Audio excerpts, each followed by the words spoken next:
देखिए, जस्टिस मिलना चाहिए, ये पूरा पश्चिम बंगाल का हर जनता का मांग है। सीबीआई इन्वेस्टिगेशन चल रहा है, वो भी डॉक्यूमेंट एविडेंस के आधार पर काम करेगा। उसका जो टीम था वो भी चेंज कर दिया और कोर्ट का निगरानी में वो लोग नया तरीके से इन्वेस्टिगेशन शुरू किया है। और जो नया सरकार आने का बाद दिन जो पुलिस अधिकारी लोग का इरेस्पॉन्सिबल कार्रवाई उन्होंने किया, पीड़ित परिवार को ममता बनर्जी का इशारा से रुपया देने के लिए आया, आरजी कौर का तोड़फोड़ कराया पुलिस को हटा के, और जिस तरीके से ये इंसिडेंट को एज पर द लॉ इसको इन्वेस्टिगेट ना करके छुपाने का कोशिश किया था, उसके ऊपर सरकार एडमिनिस्ट्रेटिव ओर से आईपीएस लोग को सस्पेंड करना, जो डॉक्टर लोग हैं उनका लाइसेंस कैंसिलेशन करना, करप्शन के खिलाफ चार्जशीट के लिए एनओसी देना, सब काम हमारी जो सीबीआई इन्वेस्टिगेशन के बाहर स्टेट गवर्नमेंट की ओर से जो काम है वो सरकार भी किया, हेल्थ डिपार्टमेंट भी कर रहा है।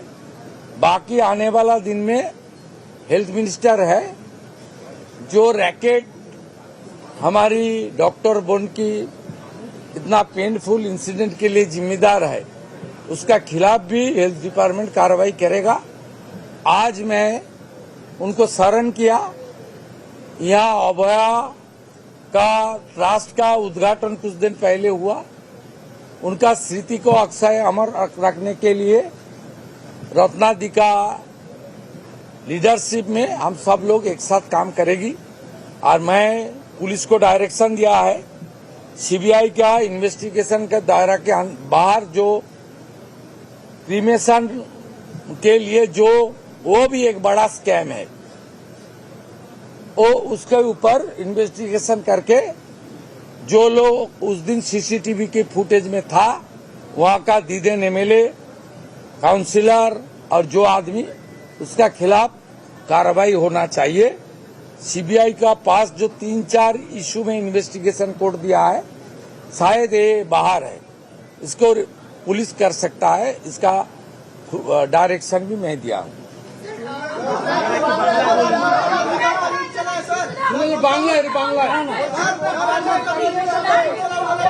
बीसपुर में ममता बनर्जी बेहतर हुआ है, उसको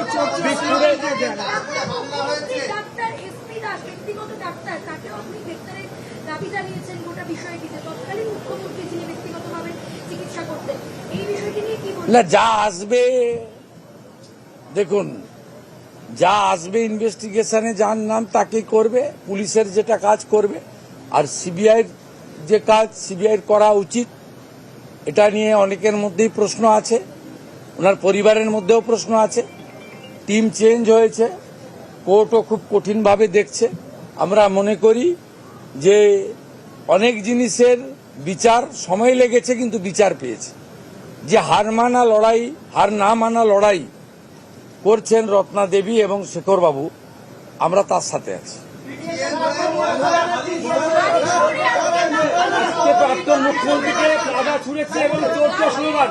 প্রথম কথা বলি শুনুন, উনি জেড প্লাস ক্যাটাগরি পান, আমরা উইথড্র করিনি। ডাইরেক্টর অফ সিকিউরিটির সিনিয়র অফিসার এখানে আছেন, আমার সিকিউরিটির জন্যই আছেন। দেখুন, আমি ওনাকে নেমেই জিজ্ঞেস করেছিলাম, জি ইজ দেয়ার এনি কমিউনিকেশন? তারা বলেছেন কমিউনিকেশন আমাদের কাছে ছিল না। তবুও আমি টিভি ছবিতে যেটুকু দেখেছি, সিনিয়র পুলিশ ডিসির নেতৃত্বে পুলিশরা তাকে প্রপারলি সাপোর্ট দিয়েছে, এবং আমি বিজেপির কোনো পরিচিত মুখকেও দেখিনি, ঝান্ডাকেও দেখিনি। এখন উনি বাড়ির লোক বলছে আমরা ডাকিনি, আমরা উনি যুক্ত হন চাই না, আর উনি বলছেন যে আমি ওই কার্বাইড দিয়ে কাঁঠাল আম পাকানো হয় না, জামাই ষষ্ঠীর আগে বেশি হয়। তা উনি জোর করে ঢুকে চাইছেন যে লকআপে মেরে দিয়েছে, বিজেপি মেরে দিয়েছে, তৃণমূলের সম্পদ। আর বাড়ির লোক বলছে যে আমার তো প্রশাসন পুলিশের উপরে স্যাটিসফাইড, আমরা রহস্য উন্মোচন হোক চাই।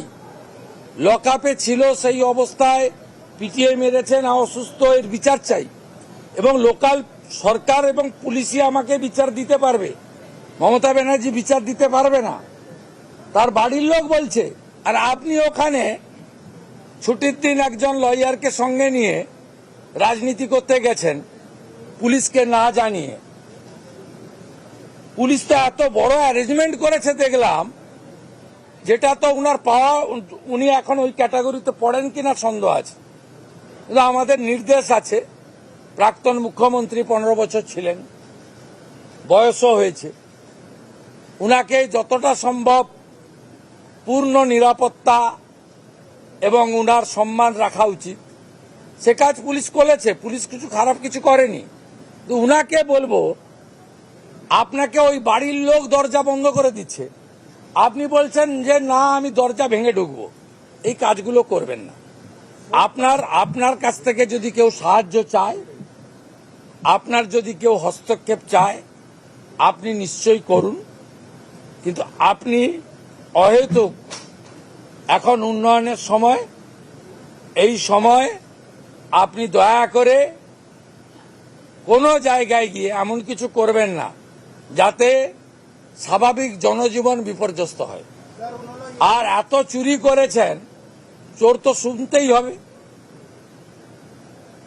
এরপর থেকে কানে ওই আপনার হেলিকপ্টারে চড়লে লাগিয়ে দেয়, ওইগুলো ব্যবহার করুন আপনি, তাহলে চোর শুনতে পারবেন না। বিজেপির পতাকাও ছিল না, বিজেপির কর্মীরাও ছিল না। এত বিপুল জনরস, আপনি তো আজকে অভয়ার বাড়িতে যেতে পারতেন ক্ষমা চাইতে, একটা গামছা নিয়ে যেতে পারতেন, গলায় গামছা দিয়ে বলতে পারতেন। এটার উপর দিয়েই তো গেছেন। রত্নাদি, ভুল করেছি ক্ষমা করুন, আমার বিশ্বাস ইনি ক্ষমা করে দিতেন হয়তো, বা করতেন কিনা আমি জানি না। তা না করে আপনি ওখানে গেছেন। যেদিন আপনি অভয়াকে একটা স্টেট হসপিটালের ভিতরে মেরেছিলেন, প্রমাণ লুপাট করতে গেছিলেন, 10 লাখ টাকা দিয়ে কিনতে গেছিলেন, সেদিন আপনার গাড়িতে কাদা মাখাবে না কি ফুল ছুড়বে?